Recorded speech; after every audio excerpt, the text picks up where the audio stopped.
Hey guys, so I recently did a video going over LS and Nemesis tier list after the Rumble stage and looking at the win rates of each of the tiers and how champions are doing in each tier. Now that MSI has concluded, I wanted to go back through the tier list and provide a little bit more context into some of the numbers and what they actually mean. Now, I'm going to go quickly through each of the independent roles because not a ton has changed since the last video. I mean, there's only been 14 games since then, and I've got a lot more information at the end of the video that I want to get to quickly. So first we've got the top lane, and first you can see that there's been a few more games on Lee Sin where he's been popping off, and that's kind of bumped up the S tier a bit. I believe those are the only games that have been played from the S tier. Everything else here you can also see is right around 50% where it was last time, so nothing too much has changed there. The jungle, you can see pretty much everything is around 50%. There's nothing too much of significance here. Essentially, all of the games are being played on 3 or 4 different junglers, and each of those have their independent tier that they're waiting all on their own, and all of those are right around 50%. The mid lane, you can see Orion is basically the only champ being played in the S tier, and she's sitting around a 50% win rate herself, so the tier is as well. Also, everything around 50%, nothing too much of significance there. The notable thing here is just B tier being the most popular. Champs like Sylas and Victor in there, both of them have seen so much play that obviously it's going to be the most popular. In the bot lane, you can see it's still essentially just Kai'Sa, Xayah, Tristana. There's been a few more games of Varus, and he's not doing quite up to 50%, but all the other champs are saying right around 50%. Kai'Sa's slightly above it. And in the support, you can see enchanters are still just not being picked. There's been a couple more games of Rakan, but overall you can see it's just been 90% engaged supports throughout the tournament. And the total we've got here. Here you can see S tier has gone slightly up and Z tier has gone slightly down. As you guys know though, I love my confidence intervals, and with our confidence intervals we can see none of these are significant. Okay, so now that we've gone through all of those and quickly run through them, I'm going to get into some of the new things that I've got for this video. The first one is this. This is plotting the win rate versus the expected win rate. Now, the expected odds I grabbed from the betting odds pre-tournament, so you can see Kia is the favorites in every single game they play, and Pentanet and Infinity are the least likely to win in every single game. Now, I couldn't find the game-by-game betting odds, so there will be a little bit of variance with teams like PSG, but this is as close as I could get. Now back to the win rates versus their expected win rates. Here we can see that the B, C, and don't tier champs are all losing more games than we expect, and the A and S tier teams are winning more games than we expect. And then we move over to the Z tier, and you can see that the Z tier champs are actually losing 14% more games than we expect. And you can see from the confidence intervals that we can sufficiently say that there is a correlation between the Z tier champs and losing more games than we expect. Now, I can already feel you guys yelling at me, saying correlation doesn't equal causation. I've seen it in every single video. Everyone that's ever taken a first-year stats class knows this, and they know not to trust numbers just because they appear on your screen. For those of you who don't know what this means, I'll go over it with a couple of my own personal favorite examples. So first, the more firemen that get sent to a fire, the more damage is done. Now what this is implying is that the firemen are causing more damage, when in reality it's just more firemen are sent for bigger fires. Bigger fires equals more damage. Then we've got children who get tutored get worse grades than children who do not get tutored.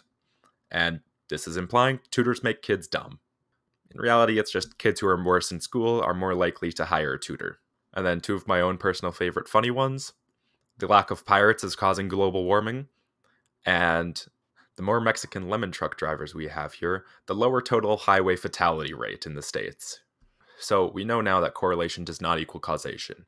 However, I'm going to add an adage to this, and that is correlation implies that there is a cause. There's a reason that these numbers are the way they are. There must be a cause for why the Z-tier champs are performing significantly worse than we expect them to. So what are the possible causes? Number one is random chance. And I know what you're thinking. We dismissed that, right? We went over the 95% confidence intervals. That's meant to dismiss the random chance and prove our correlation. And that would be true if we had only looked at the Z-tier champs. The problem is, we looked at every tier, from Z to don't. That's 6 different tiers, and the only reason we're deep diving into the Z tiers is because we saw a correlation between those. So in reality, instead of only having a 5% chance of getting numbers that bad, we instead have a 26.5% chance of getting numbers that bad. Meaning, instead of being 95% confident, we're only 73.5% confident. Much lower and definitely not a significant amount. See, here's the problem with looking at lots of numbers sometimes. You can't unlook at them. So, me and all of you guys can not only look at the Z tier champs, because that's not in context with the rest of the champs. If we only looked at the Z tier champs, then yes, I could say it's significant. But because we looked at the 5 other tiers, we can no longer say it's significant. It's a little bit finicky, but in general, it's the more results you look at, the more likely it is that you'll find one that's significant.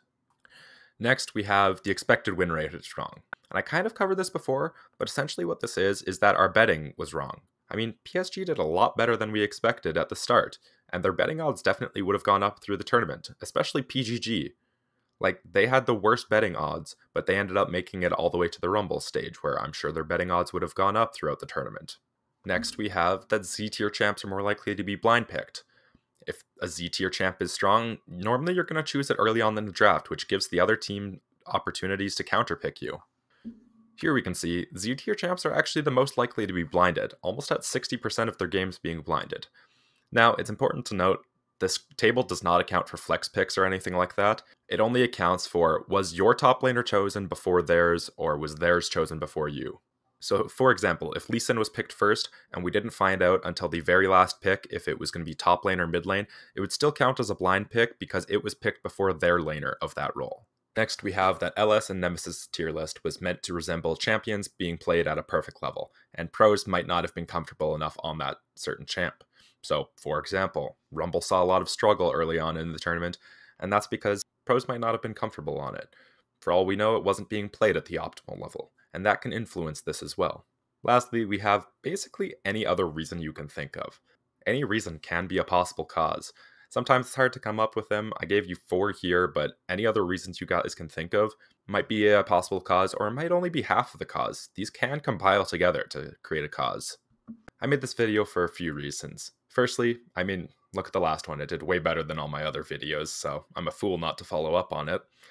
Second, because I wanted to add some more context and not be part of the problem of lying to you with statistics. I could have very easily shown you the confidence intervals and that's it, and said, hey, LS and Nemesis are wrong. Their Z tier is clearly worse than everyone else's, and 95% of you would have believed me and agreed with it. I didn't want to be part of that problem, and that's why I gave you the context of showing you all the possible sources of error and where we went wrong in this. It's very easy to lie with statistics if you know what you're doing. And a lot of people, unfortunately, don't know what they're doing in this League of Legends scene. Anyways, thanks again for watching the video. Bye.